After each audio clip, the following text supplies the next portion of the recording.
नमस्कार दोस्तों, तो कैसे हैं आप लोग। और दोस्तों आज का अपना ये वीडियो होने वाला है नर्सिंग फाउंडेशन के वो सारे इंपॉर्टेंट क्वेश्चंस जो आपके सेमेस्टर एग्जाम के पॉइंट ऑफ व्यू से बहुत ही ज़्यादा इंपॉर्टेंट रहने वाले हैं। और अगर बात करें इस वीडियो में तो हम नर्सिंग फाउंडेशन फर्स्ट और सेकंड दोनों के ही सवाल देखने वाले हैं कि भाई कौन कौन से आपके एग्जाम के पॉइंट ऑफ व्यू से काफ़ी ज़्यादा इंपॉर्टेंट रहेंगे।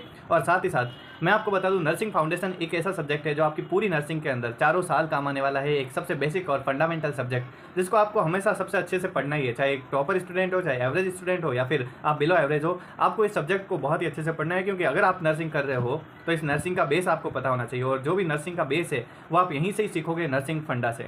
तो बात करते हैं अपन कि भाई कौन से टॉपिक्स है जिसके साथ हमें इस सब्जेक्ट में डील करना है। इस वीडियो के एंड में जैसे मैंने आपको बायोकेमिस्ट्री और न्यूट्रिशन के सवाल बताए, वैसे इंपॉर्टेंट क्वेश्चंस बताऊंगा। साथ ही साथ लास्ट के अंदर मैं आपको वो सबसे तगड़े सवाल बताऊंगा 10 या 15 जो आपके एग्जाम के हिसाब से तो बहुत ही ज़्यादा इंपॉर्टेंट रहने हैं। और आपके जस्ट एग्जाम के 1 या 2 दिन पहले आपको उनको तो पक्का देख लेना है, उनको पक्का पढ़ लेना है, क्योंकि उसी हिसाब से हमने कुछ क्वेश्चन सेट किए। बाकी मैंने आपको यूनिट वाइज जितने सारे क्वेश्चन है वो सारे यहाँ पे बताए हैं। तो चलिए गाइस, बिना किसी देरी के स्टार्ट करते हैं। और बात करें अगर नर्सिंग फंडामेंटल फर्स्ट की, तो वहाँ पे सबसे पहली जो यूनिट आती है वो हेल्थ की। सबसे बेसिक यूनिट है जो हर जगह पे कहीं ना कहीं पढ़ाई दी जाती है, चाहे प्राइवेट हो या गवर्नमेंट। हेल्थ के अंदर आपको बस एक WHO की डेफिनेशन क्या होती है वो याद करना है। 2 नंबर का सवाल हेल्थ इलनेस कॉन्टिन्यूम, ये पढ़ लेना है। और फैक्टर कौन कौन से हैं जो हेल्थ को अफेक्ट करते हैं। साथ ही साथ देखिए गाइस, कुछ और टॉपिक्स भी है जो कम्युनिटी हेल्थ नर्सिंग में आप आगे जाकर के पढ़ते हो, लेकिन यहाँ पे आपको हेल्थ की डेफिनेशन, हेल्थ इलनेस कंटिन्यूम और फैक्टर अफेक्टिंग हेल्थ पढ़ने हैं। साथ ही साथ कई जगह किसी को डायमेंशंस ऑफ हेल्थ भी पढ़ाए जाते हैं, किसी को कंसेप्ट्स ऑफ हेल्थ भी पढ़ाए जाते हैं। तो अगर आपको वो पढ़ाए हैं तो आप उनको रिवाइज कर लीजिए। बाकी आपके सिलेबस में इतनी चीज़ें हैं जो दे रखी है। देन अगर सेकंड यूनिट की बात करें, हेल्थ केयर डिलीवरी सिस्टम, तो वहाँ से एक ही सवाल है जो सबसे ज़्यादा पूछा जाता है और उसका नाम है हॉस्पिटल।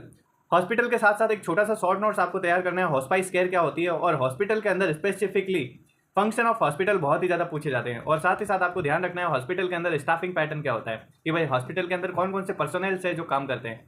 यानी कि अगर इन 2 यूनिट में देखा जाए तो हेल्थ की डेफिनेशन और हॉस्पिटल, ये सवाल है जो कहीं ज़्यादा इंपॉर्टेंट है। देखिए गाइज, अगर हम बात करें थर्ड यूनिट की, जहाँ पे history of nursing as a profession है, तो वहाँ पे अगर आपको सबसे पहला जो सवाल तैयार करना है वो नर्सिंग की डेफिनेशन है, कि भाई नर्सिंग के 1 या 2 तो आपको डेफिनेशन आनी चाहिए। जो आप कोर्स कर रहे हो उसकी डेफिनेशन तो आनी चाहिए। Then nursing as a profession, ये कई बार पूछा जाता है। साथ ही साथ इसमें कोड ऑफ एथिक्स है, वो सवाल भी पूछा जाता है। यहाँ पे अगर हम देखें तो कोड ऑफ एथिक्स सबसे ज़्यादा इंपॉर्टेंट है। Then nursing as a profession important है, और नर्सिंग की डेफिनेशन है वो तो सबसे बेसिक चीज़ है जो हर किसी को आनी चाहिए। देन याद रखना कि फ्लोरेंस नाइटिंगेल है, उसका बर्थ डेट क्या है, क्योंकि अगर सारी नर्सिंग है उसकी शुरुआत है वो फ्लोरेंस नाइटिंगेल से हुई थी। तो इसके बारे में आपको 2-4 चीज़ें बस पता होनी चाहिए। ये बस इसलिए मैंने बताया है कि MCQ के पर्पज़ से आपको कहीं ना कहीं ऐसा सवाल देखने को मिल सकता है, तो इस हिसाब से आपको ये प्रिपेयर कर लेना है। देन एक बड़ा ही फेमस सवाल जो लगभग हर एग्जाम में चारों साल कहीं ना कहीं पूछा जाता है, कम्युनिकेशन और IPR की यूनिट की हम बात कर रहे हैं, जहाँ पे 4th यूनिट आपकी रहनी है कम्युनिकेशन और IPR, जहाँ पे कम्युनिकेशन का सवाल बहुत ही ज़्यादा फेमस है, जिसमें लेवल्स हो गए, एलिमेंट्स हो गए, प्रोसेस हो गई, टाइप्स हो गए, ये सब पूछा जाता है। और अगर कम्युनिकेशन नहीं आता है तो इनडायरेक्ट वे में कहीं ना कहीं थेराप्यूटिक कम्युनिकेशन के नाम से सवाल देता है। देन इसके अलावा एक जो सवाल है वो है NPR, नर्स पेशेंट रिलेशनशिप, या फिर इसको IPR भी बोला जाता है। इसमें जो भी फेजेज है वो आपको देख लेनी है कि भाई एक तो NPR या IPR क्या होता है और IPR की फेजेज क्या क्या है। देन इससे अगला और इंपॉर्टेंट सवाल जो कम्युनिकेशन से पड़ता है वो है बैरियर ऑफ कम्युनिकेशन। कभी भी जब कम्युनिकेशन का सवाल पूछा जाता है तब साथ ही साथ या तो आपको एलिमेंट्स पूछ लिए जाते हैं या प्रोसेस पूछ लिए जाते हैं। देन अलग से एक सवाल आता है बैरियर ऑफ कम्युनिकेशन का। हालांकि टाइप्स ऑफ कम्युनिकेशन बहुत ही कम बार पूछा गया है, लेकिन वर्बल और नॉन वर्बल स्पेसिफिकली कई बार पूछ लिया जाता है। अगर हम बात करें आगे 5th यूनिट की अपनी नर्सिंग फंडामेंटल के अंदर, तो एक ही सवाल है जो इससे पूछा जाता है, रिकॉर्ड्स और रिपोर्ट्स। ये डॉक्यूमेंटेशन और रिपोर्टिंग की जो यूनिट है, इससे एक ही सवाल आता है, रिकॉर्ड और रिपोर्ट क्या होते हैं, इन दोनों के अंदर डिफरेंस। या फिर 4 नंबर में आता है, छोटा सवाल आता है, बड़ा नहीं आता है, इसलिए ध्यान रखिएगा, इसको इसी हिसाब से प्रिपेयर करना है। यानी कि जस्ट हमको रिकॉर्ड रिपोर्ट की डेफिनेशन याद कर लेनी है, कौन कौन से टाइप्स है वो, और कौन कौन सी बातें हैं जो हमें ध्यान रखनी है जब हम रिकॉर्ड्स प्रिपेयर करते हैं। देन अगला आता है 6th यूनिट, जिसके अंदर हमें वाइटल साइंस है उसके बारे में पढ़ना है। सबसे पहले तो जितने कितने भी वाइटल साइंस है उसके बारे में आपको पता होना चाहिए कि भाई वाइटल साइंस क्या होते हैं, वाइटल साइंस है कौन कौन से, TPR, BP। साथ ही साथ पेन का भी थोड़ा बहुत आपको देख लेना है, क्योंकि इसको 5th वाइटल साइंस भी बोला जाता है। देन पल्स, पल्स के साथ बड़ा सवाल पूछ लिया जाता है। हॉट एंड कोल्ड एप्लीकेशन, अगर हम टेम्परेचर की बात करें तो उसमें एक 4 नंबर का शॉर्ट नोट्स पूछा जाता है। ब्लड प्रेशर पे बड़ा सवाल पूछ लिया जाता है। हाइपरथर्मिया या हाइपोथर्मिया वाला जो टॉपिक है उसमें हाइपरथर्मिया या फिर पायरेक्सिया हम बोल सकते हैं। तो पायरेक्सिया पे NCP, नर्सिंग केयर प्लान बनाने को आता है, प्रैक्टिकल एग्जाम में आता है। और यहाँ पे थियोरेटिकल एग्जाम में नर्सिंग केयर प्लान कम ही पूछा जाता है, लेकिन फिर भी आपको तैयार कर लेना है, क्योंकि जब आप आपके पुराने बहुत ही सारे प्रीवियस ईयर पेपर्स देखोगे तब आपको 1-2 जगह पायरेक्सिया की NCP मिल जाएगी। लेकिन अगर हम प्रैक्टिकल के पॉइंट ऑफ व्यू से देखें तो पायरेक्सिया की एनसीपी सबसे ज़्यादा फेमस है। इसलिए ध्यान रखिएगा कि वाइटल साइन के अंदर आपको सबकी डेफिनेशन और स्पेसिफिकली एक तो ब्लड प्रेशर और हॉट एंड कोल्ड एप्लीकेशन, थोड़ा बहुत पल्स के बारे में और पायरेक्सिया के बारे में या हाइपरथर्मिया के बारे में आपको पता होना चाहिए। देखिए अगली जो यूनिट है 7वीं, जिसमें इक्विपमेंट और लीलन है, ये बहुत ही कम इंपॉर्टेंट है। बस आपको इतना सा देख लेना है कि भाई नर्सेज की क्या रिस्पॉन्सिबिलिटी होती है, ये लीलन है या इक्विपमेंट है, इनको डिस्पोज करने में। अगली जो 8वीं यूनिट है, जिसके अंदर फिर से अगेन इंपॉर्टेंट सवाल आने वाले हैं, जिसका नाम है पहला ही नोजोकोमियल इन्फेक्शन, जिसको हम हॉस्पिटल एक्वायर्ड इन्फेक्शन भी बोलते हैं। ये सवाल कई बार पूछा जाता है 4 नंबर के अंदर, चाहे आप आगे जाओगे तब माइक्रोबायोलॉजी में भी आएगा, मेडिकल और सर्जिकल एसेप्सिस क्या होता है, ये सवाल आपको पढ़ लेना है, क्योंकि इसमें डिफरेंस है वो ज़्यादा पूछा जाता है। एक सवाल जो स्टैंडर्ड प्रिकॉशंस के नाम से आता है, सबसे ज़्यादा पूछा गया यहाँ से सवाल है। देन बायोमेडिकल वेस्ट मैनेजमेंट के बारे में आपको जानकारी पूरी तरीके से होनी चाहिए, क्योंकि जब आप पहली बार हॉस्पिटल के अंदर जाओगे तब अगर आपको सबसे ज़्यादा कोई चीज़ सिखाई जाएगी तो वो है बायोमेडिकल वेस्ट मैनेजमेंट। कौन से डिब्बे में किस टाइप का कचरा डालना है, कौन सा वेस्ट डालना है, सबसे ज़्यादा इंपॉर्टेंट है। देन एक टॉपिक है जो यहाँ पे और दे रखा है, हालांकि पूछा नहीं जाता ज़्यादा, chain of infection come important है, लेकिन आपको यहाँ पे पढ़ लेना है क्योंकि आपके सिलेबस के हिसाब से ये दे रखा है। बट ये आगे जब आप कम्युनिटी हेल्थ नर्सिंग में जाओगे तब वहाँ पे ये इंपॉर्टेंट आएगा। इसलिए यहाँ पे मैं इस 8th यूनिट के अंदर अगर सबसे इंपॉर्टेंट कोई चीज़ है तो वो है यहाँ पे एक तो पहले standard precaution, then nosocomial infection का सवाल कम पूछा जाता है लेकिन पूछते हैं, देन मेडिकल और सर्जिकल एसेप्सिस। BMW का सवाल कहीं ना कहीं भाई ज़्यादा कम थियोरटिकल कम आता है, लेकिन प्रैक्टिकल में बहुत भर भर के सवाल पूछे जाते हैं, प्रैक्टिकल के हिसाब से बहुत ही ज़्यादा इंपॉर्टेंट है। देन 9th यूनिट की बात करें, जिसका नाम है यूनिट का कंफर्ट, रेस्ट, स्लिप और पेन। इसके अंदर स्पेसिफिकली आपको पेन के बारे में पढ़ना है। अगर एग्जामिनर ने कोई डिफरेंट टाइप का पेपर दिया तब वो आपको बस इतना सा पूछ लेगा स्लिप की फिजियोलॉजी क्या है। पेन के साथ साथ पेन की थोड़ी स्केल्स और टेंस जो एक तरीका होता है पेन मैनेजमेंट का, उसको आपको देख लेना। हालांकि ये ज़्यादा इंपॉर्टेंट नहीं है इस यूनिट से, बस अगर कुछ चीज़ इंपॉर्टेंट है वो है बस पेन के साथ भी बस पेन मैनेजमेंट, ठीक है। तो ये चीज़ आपको ध्यान रखनी है। आगे चलते हैं गाइस, अगली है मोबिलिटी और इमोबिलिटी, है ना। इसके अंदर आपको बस बॉडी मैकेनिक्स क्या होती है और इसके प्रिंसिपल्स याद कर लेने हैं, ये सवाल आपके लिए सबसे ज़्यादा इंपॉर्टेंट रहेगा। अगली जो यूनिट है वहाँ पे पेशेंट एजुकेशन, इससे हालांकि कोई बड़ा सवाल नहीं आता, छोटा सवाल भी नहीं आता, बहुत ही कम सवाल आता है, इसलिए आपको अगर नहीं भी पढ़ोगे तो चल जाएगा। पेशेंट टीचिंग क्या होती है, इसके इंपॉर्टेंस है वो आपको देख लेने हैं बस, अगर आप एक प्रॉपर स्टूडेंट हो। और अगली एक जो लास्ट यूनिट है आपकी इस नर्सिंग फंडामेंटल फर्स्ट की, जो इसी साल सेमेस्टर के अंदर ऐड हुई है, फर्स्ट एड का जो मॉड्यूल है, यहाँ से पक्का सवाल इस बार बन सकता है, नया सवाल बनेगा। और अगर बनेगा तो इसका सवाल बनेगा कि फर्स्ट एड क्या होता है, इसके बेसिक प्रिंसिपल क्या है और फर्स्ट एड मैनेजमेंट की कौन कौन सी टेक्निक्स है। इस पे एक बड़ा सवाल बन सकता है, क्योंकि ये हाल ही के अंदर सिलेबस के अंदर इंक्लूड हुआ है, पहले ये नहीं था। तो यहाँ से आपके जो जितने कितने भी नर्सिंग फंडामेंटल फर्स्ट के सवाल है वो खत्म हो जाते हैं। और अगर मैं आपको एक साथ इस नर्सिंग फंडामेंटल फर्स्ट से मोस्ट इंपॉर्टेंट टॉपिक्स अगर यहाँ से बताऊँ तो देखिए चलते हैं, जो आपको बस एक रात पहले पढ़ने हैं। एक तो हेल्थ और हेल्थ की डेफिनेशन, ठीक है। अगला है हेल्थ केयर डिलीवरी सिस्टम में हॉस्पिटल। अगला है नर्सिंग की डेफिनेशन, कोड ऑफ एथिक्स और नर्सिंग एज ए प्रोफेशन। ये सवाल बहुत ज़्यादा पूछे जाते हैं। देन कम्युनिकेशन क्या होता है, इसके बारे में आपको बहुत ही अच्छे से पढ़ना है। अगला चलते हैं, और रिकॉर्ड्स और रिपोर्ट्स 4 नंबर में पूछा जाता है बहुत ही ज़्यादा। देन यहाँ से अगर वाइटल साइंस का एक बड़ा सवाल आता है तो यहाँ से ब्लड प्रेशर और हॉट एंड कोल्ड एप्लीकेशन के बारे में आपको पढ़ना है। आगे चलते हैं, इक्विपमेंट और लीलन नहीं पढ़ोगे तो भी चल जाएगा। जो 8वीं यूनिट है यहाँ से सबसे ज़्यादा इंपॉर्टेंट है एक तो स्टैंडर्ड प्रिकॉशन या universal precaution, then nosocomial infection, then asepsis. Then आगे चलते हैं गाइस, पेन के बारे में आप पढ़ो तो अच्छी बात है, बॉडी मैकेनिक्स के प्रिंसिपल आपको पढ़ लेने हैं।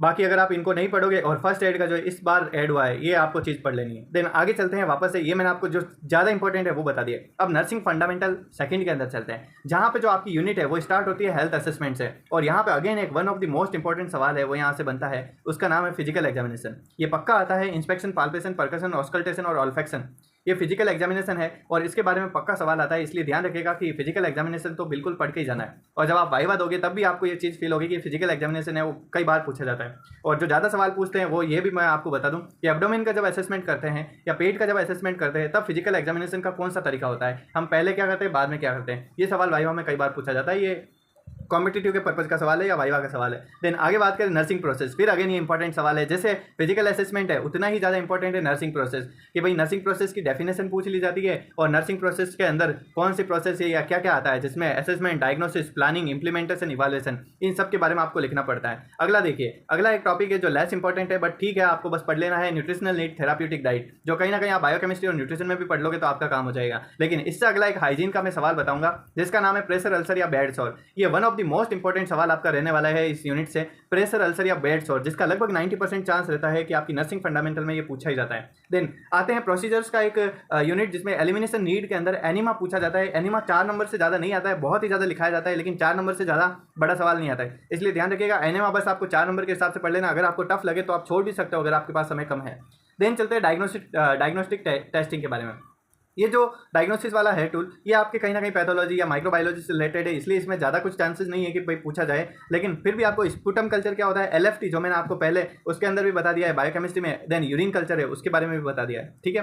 देन आगे चलते हैं ऑक्सीजनेशन नीड्स, यहाँ से भी भर भर के वाइवा में सवाल पूछे जाते हैं, और इसके अंदर जो सवाल आने वाला है वो आपका आएगा पल्स ऑक्सीमेट्री, ऑक्सीजन एडमिनिस्ट्रेशन और रोल ऑफ नर्स क्या होते हैं, very very important. Chest drainage के अंदर नर्सेज के क्या रोल्स होते हैं, पेटेंट एयरवे मेंटेन करने में नर्सेज के क्या रोल होते हैं, ये आपको जरूर पढ़ लेने। देन फ्लूइड और इलेक्ट्रोलाइट बैलेंस वाली यूनिट में देखें तो एक ही सवाल है जो ज़्यादा इंपॉर्टेंट है, फ्लूइड और इलेक्ट्रोलाइट बैलेंस। साथ ही साथ यहाँ पे एक आपके एसिड बेस बैलेंस जो बायोकेमिस्ट्री का सवाल है वो भी यहाँ पे दे रखा है, तो वो यहीं आप पढ़ लेना।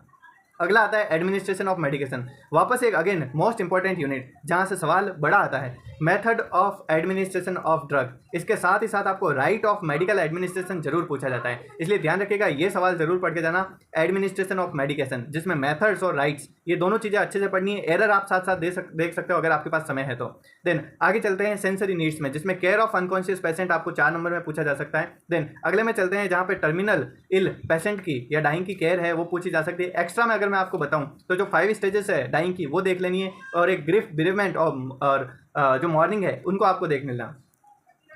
देन आगे चलते हैं अपन, और अगली जो यूनिट है 12, 13, 14, 15, 16 ये सारी ही साइकोलॉजिकल नीड के बेसिस पे आपको यूनिट्स दे रखी है, जिसके अंदर मैंने कंबाइंडली आपको सवाल बता दिए हैं जो लेस इंपॉर्टेंट है, कम ही पूछी जाती है, जिसमें आपको type of stressors, stress adaptation technique, stress management, nursing theories में देखिए क्या करना है आपको, नर्सिंग थ्योरीज के बस नाम पढ़ लेने हैं कि कौन कौन सी नर्सिंग थ्योरी है। उसके अंदर आपको जिससे वैसे तो 3 थ्योरी पढ़नी होती है, नाइटिंगेल की nursing theory, environmental theory, Aurum की सेल्फ केयर डेफिसिट थ्योरी, और रोई की जो एडेप्टेशन मॉडल है वो, उसमें जो ऑरम की थ्योरी है वो सबसे ज़्यादा इंपॉर्टेंट है, ये ध्यान रखिएगा। देन अगर स्ट्रेस वगैरह है वो लेस इंपॉर्टेंट है, साइकोलॉजी में आपने पढ़ी लिए होंगे, स्ट्रेस थोड़ा बहुत पढ़ सकते हो आप कि भाई क्या होता है, 4 नंबर में पूछा जाता है। बाकी मेरे हिसाब से ये लगभग आपका सब कुछ कवर कर लेगा और आपके पेपर का भी सारा इंपॉर्टेंट हिस्सा कवर कर लेगा। अगर यहाँ से अगर नर्सिंग फंडामेंटल सेकंड से अगर हम 10 सवाल देखें कि भाई ये तो बहुत ही ज़्यादा इंपॉर्टेंट है, तो देखिए पहला ही है फिजिकल एग्जामिनेशन, जो आपको पक्का याद कर लेना है, फिजिकल एग्जामिनेशन पक्का पढ़ लेना है। देन अगला है नर्सिंग प्रोसेस, ये भी पक्का पढ़ लेना है, ये भी पूरा एज इट इज पूछा जाता है नर्सिंग प्रोसेस। देन प्रेशर सोर, ओके आगे चलते हैं। इन सब में से ऑक्सीजन एडमिनिस्ट्रेशन अगला देखते हैं, method of administration of medication ये पक्का पूछा जाता है, और राइट्स हैं वो भी पक्का पूछे जाते हैं। Then care of unconscious patient काफ़ी फेमस सवाल है, आप पढ़ सकते हो, और ऑरम की थ्योरी थोड़ी बहुत देख लेनी है। ये सवाल है जो नर्सिंग फंडामेंटल सेकंड से सबसे ज़्यादा पूछे जाते हैं। तो मैंने आपको इसमें जो ज़्यादा इंपॉर्टेंट है वो भी बता दिए हैं, और जो 1 या 2 दिन पहले पढ़ने हैं वो भी आपको बता दिए। तो मेरे हिसाब से लगभग नर्सिंग फंडामेंटल का सारा काम आपके यहाँ से हो जाएगा। पुराने वीडियो से भी आपको हेल्प मिल जाएगी, क्योंकि कहीं ना कहीं नर्सिंग फंडामेंटल के सिलेबस में ज़्यादा बदलाव नहीं है, बस उसको फर्स्ट और सेकेंड पार्ट में डिवाइड कर दिया है। तो thank you so much for watching this video. अच्छे से इसको वीडियो को देखिए और अच्छे से इस हिसाब से प्लानिंग करिए। इंपॉर्टेंट क्वेश्चंस को थोड़ा पहले पढ़ लीजिए, बाद में जो लेस इंपॉर्टेंट है उनको पढ़िए, तो आपका पक्का डेफिनेटली पेपर अच्छा जाना है। 1 या 2 दिन पहले आपको ज़्यादातर इंपॉर्टेंट क्वेश्चंस पे फोकस करना है।